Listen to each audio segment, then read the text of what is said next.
That time check was brought to you by ACS Manufacturing Corporation, ISO certified, world-class quality. ACS.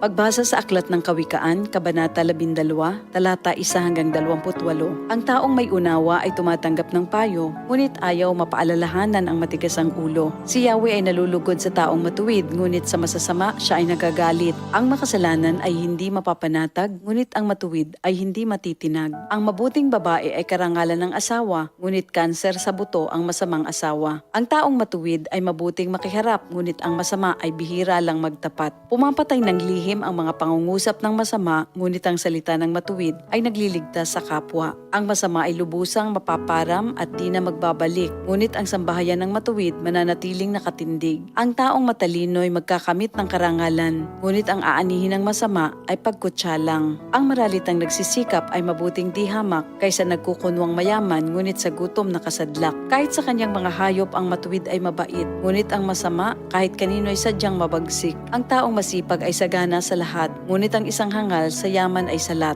Ang nais ng masama ay puro kasamaan, ngunit ang tuntungan ng matuwid ay hindi magmamaliw. Ang masama ay nahuhuli sa salita ng kanyang bibig, ngunit ang matuwid ay malayo sa ligali. Ang kakamti ng tao ay batay sa gawa o salita, bawat isa ay tatanggap ng karampatang gantimpala. Ang akala ng mangmang ay siya lamang ang tama, ngunit handang tumanggap ng payo ang taong may unawa. Ang pagkainis ng mangmang kaagad nahahalata, ngunit ang mga matatalino di pansin ang pagkutya. Sa pagsasabi ng tapat, lumilitaw ang katarungan, ngunit ang pagsisinungaling ay lumilikha ng kapahamakan. Ang matalas na pananalita ay sumusugat ng damdamin, ngunit sa magandang pananalita, sakit ng loob ay gumagaling. Ang tapat na labi ay mananatili kailanman, ngunit ang dilang sinungaling ay hindi magtatagal.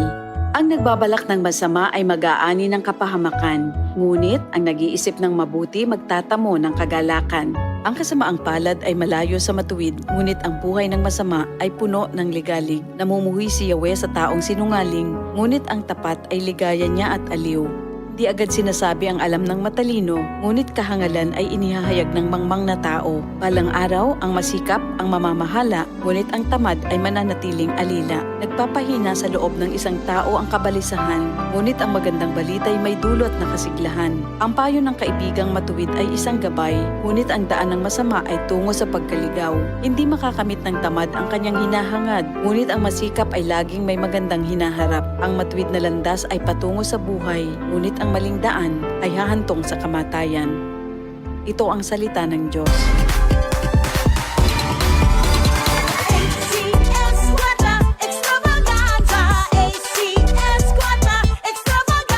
Narito na muli ang ACS Kwarta Extravaganza 2025. Dobling saya at dobling papremyo. Huwag palampasin ang pagkakataong manalo ng cash prize na 3,000 pesos sa weekly draw at tumataginting na 200,000 pesos sa grand draw na hatid sa inyo ng RMN at IFM stations nationwide at ACS Manufacturing Corporation. Sugod na sa DZXL 558 Manila Station sa Unit 806 Atlanta Center, Annapolis Street, Green Hills, San Juan para ihulog ang inyong mga entries. Para sa kumpletong detalye, tignan ang poster sa ACS Kwarta Extravaganza FB page, stations FB page at aming website rmn.ph. Promo period is from August 24, 2025 to December 20, 2025 per DOH FDA CCHUH SRR permit number 0137 series of 2025.